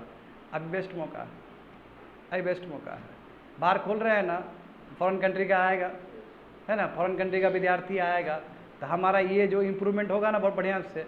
और ये भी कर दो कि बच्चे लोग तुम्हारा 1-2 सेमेस्टर इंडिया में होगा, मेन कैंपस में होगा, सब उठ के लद के आएंगे यहाँ पे, है ना। और तुम्हारा जो इंटरनेशनल जो फैकल्टी वो भी लद के आएगा यहाँ पे। कितना फ़ायदा होगा भारत का, मेन कैंपस को कितना फ़ायदा होगा, बात समझो, बहुत फ़ायदा होगा इससे, ठीक है। यही कारण है कि हमारा इंटरनेशनल रैंकिंग बढ़ नहीं पाता है, समझे ना। हाँ, चैलेंजेस है इंफ्रास्ट्रक्चर का, एडमिशन पॉलिसी में बता चुका हूँ, रिजर्वेशन को लेके, कल्चरल डिफरेंसेस है, तो बहुत मुश्किल है कि हमारा आईआईटी तुम्हारा इंटरनेशनल स्टूडेंट को अट्रैक्ट नहीं कर पाता है, समझे। हाँ, cross pollination of talent and ideas is expected. जिस हिसाब से हम कर रहे हैं, बाहर कर रहे हैं, तो हम एक्सपेक्ट कर रहे हैं कि इसमें क्या हो, बेस्ट कल्चर वाले लोग सब आए, अलग अलग लोग आए, और बेस्ट लोग आएंगे तो टैलेंट आएगा, जाहिर सी बात है। हाँ, एट द सेम टाइम जो आईआईटी का जो ब्रांड है वो ब्रांड मेंटेन होना चाहिए, क्योंकि आईआईटी मतलब क्वालिटी, है ना। जैसे बोलते, कोई भी बोलेगा हम आईआईटी के हैं तो तुम लोग अलर्ट हो जाओगे, आईआईटी में बोलने से ही। आईआईटी है ना, मामूली थोड़ी है, आईआईटी में पढ़ा है वो, है ना। आईआईटी बोलने में लगता है ना स्टूडेंट, कोई बोलेगा हम एम्स का डॉक्टर है तो दिमाग चकरा जाएगा ना तुम लोग का, एम्स का डॉक्टर है, बाप रे एम्स का डॉक्टर है, ब्रांड वैल्यू ना। हाँ, कोई बोलेगा हम जेएनयू का विद्यार्थी है, तुरंत दिमाग चकरा जाएगा, जेएनयू का विद्यार्थी है। तो वही जो वैल्यू है, आपका वैल्यू सिस्टम को पहले मेंटेन करना होगा, है ना। कोशिश करना होगा कि ज़्यादा हम इंडियंस को, ज़्यादा फॉरेन स्टूडेंट्स को इंडियन कैंपस में भी अट्रैक्ट करें। अब मैंने तरीका बता ही दिया है तुम लोग को। तो इसलिए क्रॉस पोलिनेशन, टैलेंट और आइडियाज को क्रॉस पोलिनेशन होना चाहिए। यदि ऐसा होता है, यानी कि इंडियन फैकल्टी को खींचो, इंटरनेशनल फैकल्टी को खींचो अपने ओर, इंटरनेशनल स्टूडेंट को खींचो अपने ओर, अपने आप रैंकिंग बढ़ते चला जाएगा, हमारा क्वालिटी और बढ़ते चला जाएगा। देखो इसके लिए एक ऑथर ने सुझाव दिया है कि मेन कैंपस में बोलो 1 सेमेस्टर कम से कम यहाँ पे होगा तुम्हारा, 1 सेमेस्टर। जैसे बीटेक में जानते हो 8 सेमेस्टर तक होता है, 8 सेमेस्टर तक, तो एक कोई बीच का सेमेस्टर बोलो कि मेन कैंपस में होगा, इंडिया में दौड़ते हुए आएगा ये लोग, इंडिया कल्चर सीखेगा, फिर जाएगा, अपने आप रैंकिंग बढ़ जाएगा। और जो पैसा यहाँ कमाएगा वो पैसा लगा दे यहाँ इंफ्रास्ट्रक्चर बढ़ाने के लिए, तो ये भी तो हो ही सकता है। बात समझ में आ रहा है ना। ग्लोबल रिपोर्टेशन, देखो हमारा ग्लोबल रिपोर्टेशन बढ़ जाएगा, समझे, बहुत ही अच्छा होगा, है ना। जिस हिसाब से अभी देखते हो पोर स्विंग इन इंटरनेशनल रैंकिंग, ये भी कम हो जाएगा। लास्ट ग्लोबल देखो, इसमें भी आईआईटी 5 आईआईटी को बहुत कम रैंक मिला है, 22 पॉइंट मिला है 100 में, तो कम है हमारा। और इस हिसाब से इंटरनेशनल फुटप्रिंट बढ़ाएंगे तो अनडाउटली ये जो हमारा रिपोर्टेशन है, ग्लोबल रिपोर्टेशन, वो बढ़ते चला जाएगा।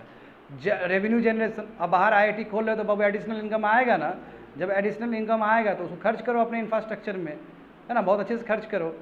हाँ, आप फीस भी ज़्यादा ले सकते हो, मैनेज करना होगा आपको ठीक से, सरप्लस फंड को इधर ले आओ मेन कैंपस में, उसको इन्वेस्ट करवाओ और हमारा इंफ्रास्ट्रक्चर बेटर हो जाएगा, और बाहर के लोग आएंगे देखेंगे अच्छा इंडिया में ये है मेन कैंपस, और खुश हो जाएंगे देख के कि देखो कितना बढ़िया इंफ्रास्ट्रक्चर है। ये सब काम कर सकते हैं हम लोग। हाँ, कोलैबोरेशन अपॉर्चुनिटी बेस्ट मौका है ना, स्टूडेंट बाहर में खोले हैं तांजानिया में, तो वहाँ पे यूएस भी होगा, अलाइ करो ना, फॉरेन यूनिवर्सिटी के साथ तुम वो कॉपअप करो, साथ में आओ, रिसर्च इंस्टीट्यूशन के साथ करो। जैसे भी इंडिया में जानते हो ना, इंडस्ट्री और तुम्हारा जो एकेडमिया का जो इंटरेक्शन बहुत वीक है। आज देखते हो एलन मस्क कितना आगे निकल गया। एलन मस्क पैसा देता है वहाँ पे यूनाइटेड स्टेट्स पे यूनिवर्सिटी को रिसर्च करने के लिए, जो रिसर्च करता है वो उठाता है फिर लगा देता है तुम्हारा उसमें स्पेस एक्स में। तो बिल्कुल इंडिया भी कर सकता है ये चीज़, कोलैबोरेशन, समझे, एक्सचेंज करे, देखो नॉलेज एक्सचेंज करे, ज्वाइंट रिसर्च प्रोजेक्ट करे। अब ज्वाइंट रिसर्च प्रोजेक्ट का मतलब क्या कि एक इंडियन राइटर भी है, इंडियन स्कॉलर भी है और फॉरेन का भी है, दोनों मिल के जर्नल में छापेगा तो बहुत ज़्यादा ही फायदा होगा उसका। क्यों? अरे भाई यूएस का भी तो है, यूके का भी तो है, साथ में रिसर्च करने से जानते हो ना, पीएचडी दोनों किया है, रिसर्च कर दिया दोनों पे, मतलब दोनों ने किया है, उसका ज़्यादा अक्लेम होगा वर्ल्ड में। तो इस तरह का चीज़ करे। हाँ, इंटरनेशनल स्कॉलर्स को अट्रैक्ट करे। अब इसको पहले क्या कहा जाता है कि तुमको फिक्स सैलरी मिलेगा, इसलिए नहीं आता है, इस पर ये सब चीज़ खत्म करो, है ना। जो बेस्ट है उसको बुलाओ, पैसा ढेर सारा पैसा दो ये लोग को, है ना। पेपर क्या करो, रिसर्च पेपर को ऑथर करो, यानी कि दो मिल करो, एक इंडियन और एक तुम्हारा फॉरेन कंट्री का, दोनों मिल करो।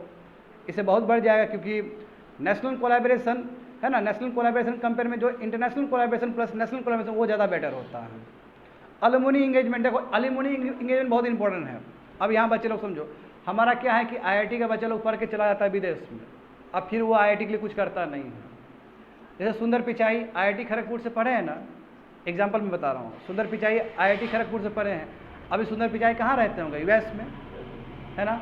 अब यूएस में, अब आईआईटी मद्रास, मान लो कि आईआईटी खड़गपुर, चलो ठीक है, उनका अपना ही कैंपस दे देते हैं, आईआईटी खड़गपुर का ब्रांच यदि यूएस में खुल गया तो सुंदर पिचाई मदद करेंगे, आराम से मदद करेंगे, इतना पैसा है उसके पास, आराम से वो बुद्धि देंगे उसको, फ़ायदा होगा कि नहीं होगा। तो इसलिए हमारा जो अलुमनी इंगेजमेंट है उसको प्रॉपर चैनलाइज करो, तो वो ब्रांच खोलो वहाँ पे। जैसे हमारे कई भाई लोग होंगे आईआईटीएन लोग, वो भी अफ्रीका में भी एज ए इंजीनियर काम कर रहे होंगे, हाँ, सऊदी अरब में तो इंजीनियर पूरा भरा हुआ है आईआईटी का, वहाँ पे देखो टैलेंट पुल कर सकते हो ना, और उनका पैसा भी पुल कर सकते हो, पैसा पुल कर सकते हो, लगाएगा, बोलेगा हम भी तो इसी संस्था से पढ़े थे, एक सिंपैथी रहता है ना जिस संस्था से हम पढ़ते हैं, तो उसी को करो, वही बोला गया है तुम्हारा। वो देखो इस सपोर्ट से तुम्हारा फंडिंग रिसर्च होगा, स्कॉलरशिप होगा, इंफ्रास्ट्रक्चर डेवलपमेंट भी होगा, हम ठीक से यदि अलुमनी को जोड़े तो। देखो हाँ, जो ब्रेन ड्रेन हो रहा है ना, यहाँ पे लोग बोलते हैं कि यहाँ पे क्या है, जॉब ही नहीं है, बाहर कंट्री में जाएंगे। अब तुम कोई दिक्कत नहीं, बाहर कंट्री में जाओगे, हमारा कैंपस भी वहाँ पढ़ाओ बैठ के तुम, तो ब्रेन ड्रेन भी बचेगा ना। हाँ, हमारा साइंटिस्ट लोग चला जाता है, हमारा पढ़ा लिखा आदमी सब चला जाता है, तो बोला वही कि क्वालिटी एजुकेशन दोगे, रिसर्च अपॉर्चुनिटी दोगे बाहर, तो इंडियन इंस्टीट्यूशन है ना बेस्ट टैलेंट को अट्रैक्ट कर सकता है, इधर उधर नहीं जाएगा, अपना ही इंस्टीट्यूशन में काम करेगा बाहर भी, तो इसका बहुत फ़ायदा होगा स्टूडेंट। ग्रेटर लिवरेज इन सेविंग इंटरनेशनल पॉलिसीज, देखो इसका भी बहुत फ़ायदा होगा कि आपका जब इंस्टीट्यूशन ग्लोबल हो जाएगा तो पॉलिसी भी बेस्ट हो जाएगा इंडिया के लिए, है ना। और जानते हो इंडिया से बहुत हट के होगा ये, तो ग्लोबलाइज वर्ल्ड के बारे में वो चर्चा करेगा फिर, क्योंकि वहाँ पे तंजानिया के लोग भी तो होंगे, यूएई में होगा तो यहाँ यूएई के लोग भी होगा, तो यूएई क्या है तुम्हारा, पूरा वर्ल्ड रिप्रेजेंट करता है ना यूएई। दुबई सब क्या है बच्चे लोग बताओ तो। अभी चलो अबू धाबी में खोला, तो अबू धाबी में तो पूरा कंट्री वर्ल्ड का ही आदमी लोग प्रेजेंट होगा वहाँ पे, वर्ल्ड का बेस्ट इंटरनेशनल सेंटर है वो सब। तो अब आप इंटरनेशनल कैंपस में ना वो कर सकते हो और अच्छा पॉलिसी ला सकते हो, और यही सॉफ्ट पावर जो होगा कि इंडिया इतना कुछ कर रहा है ग्लोबल वर्ल्ड के लिए, यही इंडिया का प्रेस्टीज बढ़ा देगा, तो बहुत फ़ायदा होने वाला है हमें। हाँ, कुछ चैलेंजेस होगा ज़रूर, ये सब तो बेनिफिट हुआ कि ऐसा करते हैं तो ऐसा फ़ायदा होगा हमें। हाँ, चैलेंजेस है, हाँ, मेंटेन करना इंटरनेशनल कैंपस को, तो चैलेंज तो आएगा ही आएगा। सबसे बड़ा बात होगा कि आपको मीटिंग रेगुलर करना होगा। इंडिया में मीटिंग मटिया भी देते हो तो कोई फ़र्क नहीं पड़ता है, क्योंकि इंडिया का है, वहाँ आपको बहुत ट्रांसपेरेंसी के साथ मीटिंग करना होगा। रिसोर्सेज का अवेलेबिलिटी होना चाहिए। अब इतना बड़ा कैंपस खोल दिया, पता चला वहाँ पे वो चीज़ है ही नहीं, लाइब्रेरी नहीं है, पता चला वहाँ पे लेबोरेटरी ही नहीं है, तो प्रॉब्लम हो जाएगा ना। रिसोर्सेज का एबिलिटी, क्वालिटी कंट्रोल होना चाहिए, है ना, क्वालिटी पे आपको ध्यान देना होगा, और जो कोर वैल्यूज़ है उसको मेंटेन करना होगा, स्टैंडर्ड को मेंटेन करना होगा। यदि हम, मगर ये बहुत बड़ी बात नहीं है, आराम से हो जाएगा ये। तो इतना हम सोच रहे हैं कि बाहर खोलेंगे तो आराम ही से हो जाएगा, कोई बड़ा बात नहीं है। और यदि ऐसा होता है तो हमारा ग्लोबल रैंकिंग्स भी वर्ल्ड लेवल पे बढ़ेगा और बहुत ही अच्छा होगा। और इसलिए ऑथर ने लास्ट में कहा है कि पहले हम करके दिखाते हैं, ये 2 कैंपस जो हम खोल रहे हैं उस पर करके दिखाए, तब जाके एक्सपांड करें तो बेटर रहेगा। आर यू गेटिंग मी, समझ रहे हो ना। तो ये 2 कैंपस हम खोल रहे हैं, उस पर ज़्यादा ध्यान दे, ज़्यादा बेटर रहेगा। दैट्स इट, आगे बढ़ जाओ। हाँ, टाइगर सेंसस, मज़ा आएगा। देखो GS number 3, ecology and environment, conservation, environment pollution and degradation, environmental impact assessment. हाँ, ये देखो बच्चे लोग, ये 31 जुलाई को आया था। बहुत कुछ समझना है इसमें। अभी देखो 2022 का ये आंकड़ा है, 2023 में रिलीज़ हुआ है। देखो टाइगर पॉपुलेशन बहुत बड़ा है स्टूडेंट, पूरा जानते हो टाइगर बहुत कम कंट्री में है, ज़्यादा कंट्री में नहीं है, 14 कंट्रीज़ के आसपास है। हाँ, जो टाइगर रेंजिंग जो कंट्री है वो 14 कंट्रीज, 1/4 कंट्री, इसमें इंडिया सबसे आगे है। हाँ, इंडिया सबसे आगे, 75% जो पॉपुलेशन है टाइगर का हमारे भारत में ही है, इसलिए भारत ग्लोबल लीडर है टाइगर में, समझे ना, लीडर है, लीडर। अभी देखो अभी कितना आंकड़ा आया है 2022 के हिसाब से, 3682। अब मैं इसको बराबर वो अप्रोक्स नहीं ले सकता हूँ, जो है वही बताना पड़ेगा। 3682, यानी कि जो पहले टेंटेटिव फिगर आया था उससे ज़्यादा है ना स्टूडेंट, उससे ज़्यादा है। इससे पहले फिगर आया था ना टेंटेटिव फिगर। हाँ हाँ, तो ये आंकड़ा, वो आंकड़ा आप छोड़ दो, वो आंकड़ा चला गया, ये मेन आंकड़ा है सर्वे का। 3682 टाइगर आया है, यानी कि पूरा जो 14 वर्ल्ड में 14 कंट्रीज में जो टाइगर पाया जाता है उसमें भारत में 75% टाइगर अकेले होल्ड करता है भारत। देखो भारत अपने आप में लीडर हो गया। 2018 में कितना था भारत में टाइगर, 2967, तो लगभग हम 24-25% से ग्रोथ किए हैं। ट्रमेंडस, बहुत बड़ा अचीवमेंट है। अच्छा बच्चे लोग, टोटल टाइगर रिजर्व 53 है, तुम लोग 54 बोलोगे। 50 दाम्पा टाइगर रिजर्व, उसमें टाइगर ही नहीं पाएगा, इसलिए उसको हटा दिया गया है। हाँ, इसलिए आपसे बोलोगे 53 टाइगर रिजर्व्स हैं। हाँ, तुम लोग हमेशा बोलते थे कि 55, या हम भी बोलते थे 55, मैं बहुत सारा टाइगर रिजर्व में टाइगर ही नहीं पाएगा, तो उसको हटा दिया गया है। इसलिए जो टाइगर एक्टिव वाला जो जगह है वो 53 रिजर्व्स है, समझे। और कॉर्बेट सबसे आगे है, वही कॉर्बेट 260 टाइगर है वहाँ पे। कॉर्बेट जानते हो उत्तराखंड का, बिल्कुल। MP देखो, MP फर्स्ट आ गया स्टूडेंट, गजब, 50% का इंक्रीज है टाइगर पॉपुलेशन में। 2018 कंपेयर में 2022 में लगभग 50% से टाइगर बढ़ा है MP में, देख रहे हो। अभी कितना हो गया, 785 हो गया। 2018 में कितना था, 526 था। देखो बहुत बढ़ोतरी है ये। अब यहाँ पे देखो, ये एक्चुअली हमारा स्टार्टिंग पॉइंट जाता है प्रोजेक्ट टाइगर्स, है ना, 1973 में स्टार्ट किए थे। उसके बाद देखो हमने क्या किया, अभी देखो 53 टाइगर, अभी 9 से स्टार्ट किए थे, 9 टाइगर रिजर्व से स्टार्ट किए थे। हाँ, अभी 53 टाइगर रिजर्व से, और आपका एरिया भी बहुत बढ़ गया। अभी 75,000 है ना, लगभग 800 स्क्वायर किलोमीटर में तुम्हारा टाइगर रिजर्व 53 को मिल के जोड़ दोगे तो इतना में फैला हुआ है। आगे देखो बच्चे लोग, MP बेस्ट। MP के बाद आया है तुम्हारा, अब बताओ MP के बाद कर्नाटका आया है, मगर लांग दिया पकड़ के। जैसे MP और कर्नाटका का जो कंपेयर करोगे ना, 2018 में लगभग क्लोज था। जूम करो, इस फिगर को जूम करो और समझो, यहाँ पे समझो बच्चे लोग। MP देखो, जूम कर रहे हो, फिगर को जूम कर लिए ना, नीचे कर्नाटका में चले जाओ। 2018 में 524 था कर्नाटका में, अब मध्य प्रदेश में 526 था, मात्र 2 का डिफरेंस था। अब देखो क्या हुआ, यहाँ पे 563 है, वहाँ पे तुम्हारा कितना हो गया, 785 हो गया। अरे गेटिंग में 222 हो गया, वहाँ पे 222 ज़्यादा हो गया। पहले 2 का डिफरेंस था, अब 222 का डिफरेंस। कल कैलकुलेट करके देख रहे थे, 222 का डिफरेंस देख रहे हो, 2 से 2 4 साल में। ह्यूमंगस वर्क बाय MP, बहुत बड़ा काम हुआ है ना स्टूडेंट। देखो ये है, अब इसमें तुम क्लियर देख सकते हो। ऊपर देखो बच्चे लोग, ऊपर उत्तराखंड में देखो 442 था, तो लगभग 560 हुआ है। और उस तरह तुम राजस्थान का भी देख सकते हो। उत्तर प्रदेश में देखो 173 था, तो ये लगभग तुम्हारा 285 के आसपास आ गया। बिहार में देखो, बिहार में भी इंप्रूव हुआ है। वाल्मीकि टाइगर रिजर्व है ना हमारे बिहार में, 31 से 54 हुआ है। हाँ देखो, ये झारखंड में कमज़ोर हो गया, 5 से 1 हो गया है, नीचे चला गया वो, ठीक है। वेस्ट बंगाल में देखो, वेस्ट बंगाल में भी इंप्रूवमेंट है। उड़ीसा में देखो, उड़ीसा में पीछे चला गया, 28 था 20 हो गया। छत्तीसगढ़ देखो, वही पीछे चला गया, 19 था 17 हो गया। तो कहने का मतलब ये तुमको जो इंक्रीज दिख रहा है ना, ये हर जगह ही इंक्रीज नहीं हुआ है स्टूडेंट, कई जगह बहुत कम हुआ, कई जगह बहुत ज़्यादा हुआ। जैसे MP में 49-50% से ग्रोथ किया है। तो देखो बच्चे लोग, वही लिखा गया है यहाँ पे। देखो मध्य प्रदेश सबसे आगे हो गया। देखो एक टाइम में कर्नाटका और MP कंपेरेबल था 2018 में, अभी देख रहे हो ना कितना डिफरेंस है, 2 का डिफरेंस है, और उसमें 2 का डिफरेंस था 2018 में। उत्तराखंड टाइगर रिजर्व देखो, हाँ उसमें 442 था ना, 560 हो गया, समझ गए ना। महाराष्ट्र देखो, महाराष्ट्र के पास 444 है, जबकि 312 था। तो ये भी 30% से लगभग 29-30% से ग्रोथ किया है, जो कि बहुत अच्छी बात है। हाँ, तमिलनाडु में देखो 306, असम में 227, और तुम्हारा ये, तो असम का भी कंपेयर करके देख सकते हो, पहले से ज़्यादा बढ़ा है कि कम हुआ है। मैक्सिमम जो टाइगर इंक्रीज़ हुआ है वो तुम्हारे एमपी में, महाराष्ट्र में और उत्तराखंड में देख सकते हो तुम लोग, इतना इंक्रीज़ हुआ है, समझ गए। 259, 132, 118 ये ऐड हुआ है 4 साल में। और देखो जैसे साउदर्न स्टेट का देख ले, जैसे तेलंगाना का तो घटा है, 26 था 21 हुआ, छत्तीसगढ़ देखो 19 था 27 हुआ है, झारखंड में 5 था 1 हुआ है, उड़ीसा में 28 था तो 20 हुआ है, अरुणाचल प्रदेश में भी अरुणाचल प्रदेश में भी डिक्लाइन हो गया, 29 था तो 9 हो गया है। बात समझ में आ गया ना तुम लोग को, ये वेरिएशंस है। आगे देखो बच्चे लोग, तो हम टाइगर का नंबर देखेंगे ना, तो सबसे ज़्यादा टाइगर सेंट्रल इंडिया मतलब वही एमपी और महाराष्ट्र, ये सब एरिया का जोड़ोगे तो सेंट्रल इंडिया और थोड़ा ईस्टर्न घाट्स भी ले लिए, इधर का घाट्स, ठीक है। तो कितना है, लगभग 1439 है। वेस्टर्न घाट जानते हो ना, हाँ इस तरफ नीचे वाला वेस्टर्न घाट्स, ठीक है, वो ईस्टर्न घाट इधर का और ईस्टर्न घाट्स का लिए। अब वेस्टर्न घाट्स का लगभग लगभग तुम्हारा 1087 है।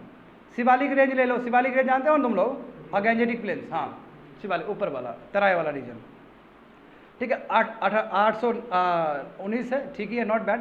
नॉर्थ ईस्ट और ब्रह्मपुत्र प्लेन देख लो, आसाम वाला साइड, अरुणाचल प्रदेश देख लो तो 236 है, और सुंदरबन देख लो तो 101 है, पूरा बंगाल वाला एरिया हो जाएगा। तो इंडिविजुअल टाइगर रिजर्व में सबसे बेहतरीन कौन सा, कॉर्बेट। देखो कॉर्बेट अभी भी नंबर 1 बना के रखा है स्टूडेंट, एंड बंदीपुर और नागरहोल दोनों कर्नाटका में है। तो बच्चे लोग तुम लोग को मैं बता दूं कि बंदीपुर नागरहोल दोनों को जोड़ोगे कितना हो जाएगा, देखो तो 291 हो जाएगा ना, तो 291 हो जाएगा ना। अब ऊपर जाओ, कर्नाटका में कितना टाइगर रिजर्व पाएगा, देखो फिर से 563, तो 563 में ये 2 टाइगर रिजर्व का इतना ज़्यादा कंट्रीब्यूशन है। आई होप समझ में आ गया होगा तुम लोग को क्या बोलना चाहते हैं। 563 टाइगर रिजर्व, अब टाइगर पाया गया ना अभी, उसमें से 2 टाइगर रिजर्व बंदीपुर नागरहोल दोनों ही तुम्हारा कर्नाटका का है, उसमें इतना बड़ा कंट्रीब्यूशन है ये दोनों टाइगर रिजर्व का। तो यानी कि ये दोनों टाइगर रिजर्व सबसे इंपॉर्टेंट है कर्नाटका का, कहने का मतलब ये हुआ। बंधवगढ़ देखो, देखो ये तो आगे रहेगा ही, है ना, कहाँ का, एमपी का है। दुधवा जानते हो, यूपी का है, ठीक है। मधुमुलाई नीचे का हो जाएगा, तमिल का हो जाएगा। कान्हा देखो, देखो सब कितना बड़ा है। कान्हा कहाँ का है, एमपी का। काजीरंगा देखो 104, सुंदरबन देखो पूरा ये बंगाल। तो ततोबा टाइगर रिजर्व देखो महाराष्ट्र में है, जो छोटा है, बहुत छोटा टाइगर रिजर्व है ततोबा, ठीक है, उसमें 97 टाइगर पाएगा। तो हम काहे नहीं बोल सकते कि महाराष्ट्र में बहुत इंप्रूवमेंट हुआ है।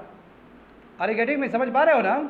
आगे देखो, अब देखो बच्चे लोग सेंसस, ये देखो, ये मज़ा आ जाएगा तुम लोग को समझने में। याद करो जो सेंट पीटर्सबर्ग का जो समिट हुआ था, तो उसमें क्या बोला है कि डबलिंग द टाइगर, हाँ 2022 तक डबलिंग करना है, 2020 तक डबलिंग करने का बात था 10 साल में, और ये हुआ था 2010 में हुआ था। तो अब तुम खुद सोचो कि 2010 में हमारा पॉपुलेशन कितना था, 1706 था, और हम उस समय शपथ लिए थे कि 2020 तक हम क्या करेंगे, डबल कर देंगे। भाई 2 साल पहले ही कर दिए हम, 2018 में ही हम करके दिखा दिए। देखो तो 170 का डबल करोगे तो हो जाएगा ना 2967,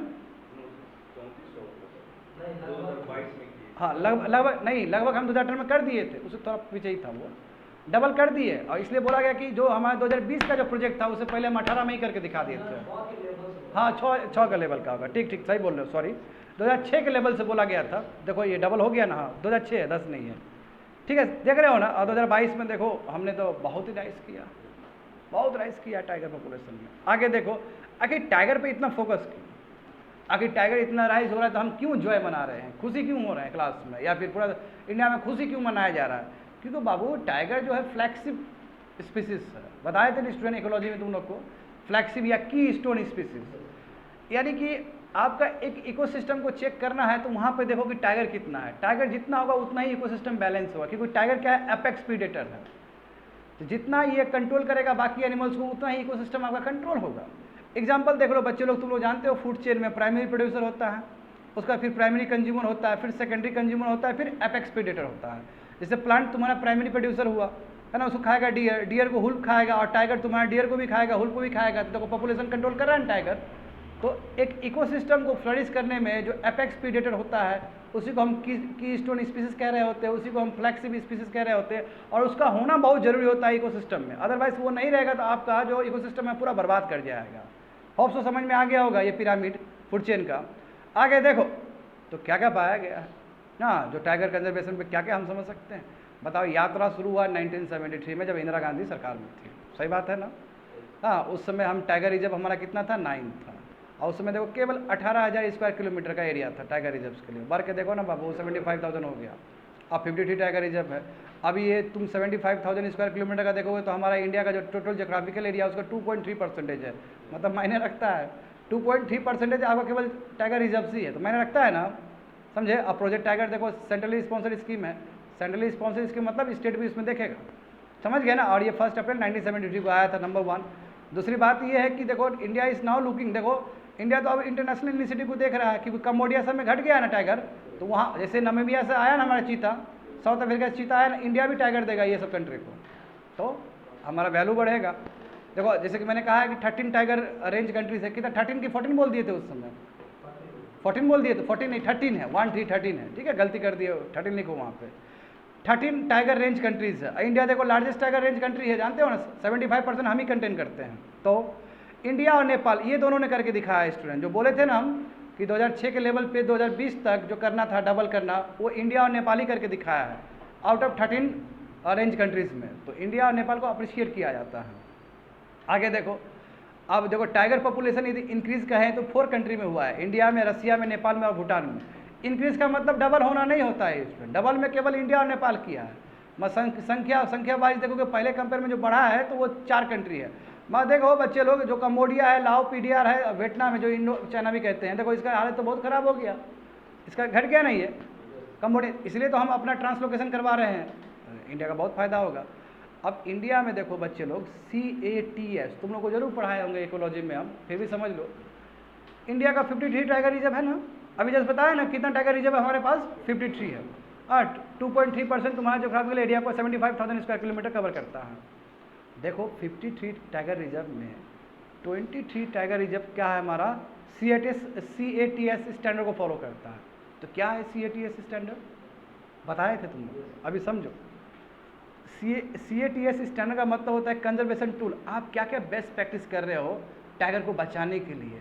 तो देखो 53 टाइगर रिजर्व में हम लगभग 45% टाइगर रिजर्व पे, यानी कि 23 टाइगर रिजर्व पे हम CATS का जो स्टैंडर्ड है उसको फॉलो कर रहे हैं। अप्रिशिएट करेगा ही दुनिया हमको, बात समझे। ये क्या है, तुम्हारा कंजर्वेशन टूल है, बेस्ट प्रैक्टिसेस सर, समझे। और इसमें देखो 11 कंजर्वेशन ऑर्गेनाइजेशन, यानी कि जो भी टाइगर को बचाने के लिए काम करते हैं वो इसके मेंबर हैं CATS के, और टाइगर रेंज गवर्नमेंट भी इसका मेंबर है, 13 कंट्रीज भी इसका मेंबर है।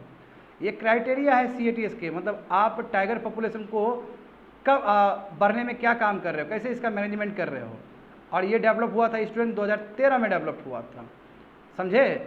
बहुत ही इसमें देखो, इसमें tiger and protected area expert थे, जितने भी टाइगर को जानते हैं प्रोटेक्टेड एरिया, ऐसे एक्सपर्ट बैठ के इस तरह का स्टैंडर्ड को फॉर्मुलेट किए थे। ये हमारे लिए गर्व का विषय है स्टूडेंट कि 53 टाइगर रिजर्व्स में 23 टाइगर रिजर्व्स है जो CATS का नाम को फॉलो करता है।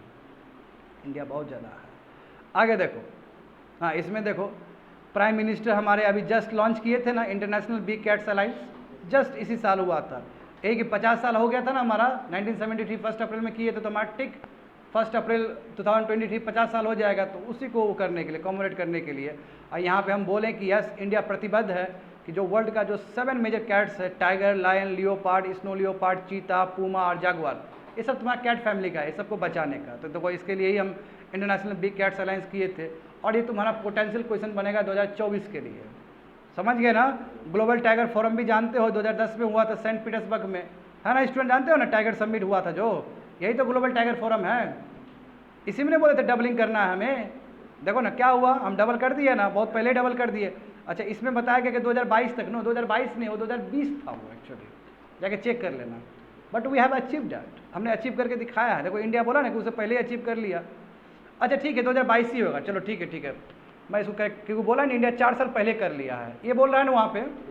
अब फिर से आंकड़ा जाओ पीछे, फिर से मैं करेक्ट करता हूँ अपने आप को, हो जाता है कभी कभी। देखो अब 2020 का लो, सॉरी 2010 का लो, 2010 से तुम करोगे, कंपेयर करोगे तो क्या इसमें क्या बोला गया है, 2018 में ही हम कर लिए वो अचीव, तो 2016 के हिसाब से ही है वो, 16 के 6 के हिसाब से ही है, ठीक है, सही है बोले थे, ठीक है कोई दिक्कत नहीं। हमने उससे पहले ही अचीव कर लिया, 4 साल पहले ही अचीव कर लिया, वही बात कहा गया हम। बट ये है कि हम बोले 2020 तक टारगेट रखे थे, 2020 नहीं 2022 तक टारगेट रखे थे इनफैक्ट, ठीक है, यहाँ पे गलती हो गया बोलने में। हमने बोला था कि 2006 का जो आंकड़ा है वो आंकड़ा डबल हो जाएगा 2022 तक, हमने 2018 में ही करके दिखा दिया, 4 साल पहले करके दिखा दिया, 2 साल नहीं 4 साल पहले करके दिखा दिया हमने। ये हमारा बहुत बड़ा अचीवमेंट है। अभी भी देखो Jim Corbett tiger reserve Uttarakhand का है ना, सबसे बड़ा टाइगर रिजर्व है, जानते हो, जो हंटर था वही कंजर्वेशन बना है, इसका हिस्ट्री बताए थे तुम लोग को, है ना। वाल्मीकि टाइगर रिजर्व देखो, एक ही टाइगर रिजर्व है बिहार में जो हिमालय टाइगर रीजन पे बसा हुआ है था। यहाँ पे एक ट्राइब भी है जिसको थारू कहते हैं, सबसे डोमिनेंट ट्राइब है वहाँ पे। और जहाँ तक सवाल है रिवर गंडक का, जानते हो ना, यहाँ पे बाउंड्री बनता है, वेस्टर्न बाउंड्री तुम्हारा बनता है, रिवर बहता है तो वेस्टर्न बाउंड्री तुम्हारा टाइगर रिजर्व के लिए यही बनता है। तो वाल्मीकि टाइगर रिजर्व का भी परफॉर्मेंस बढ़िया है। तो इस बार जो टाइगर रिजर्व का जो सेंसस आया बहुत ही संतोषजनक है हमारे लिए और बहुत ही बेहतरीन काम हुआ है। That's it.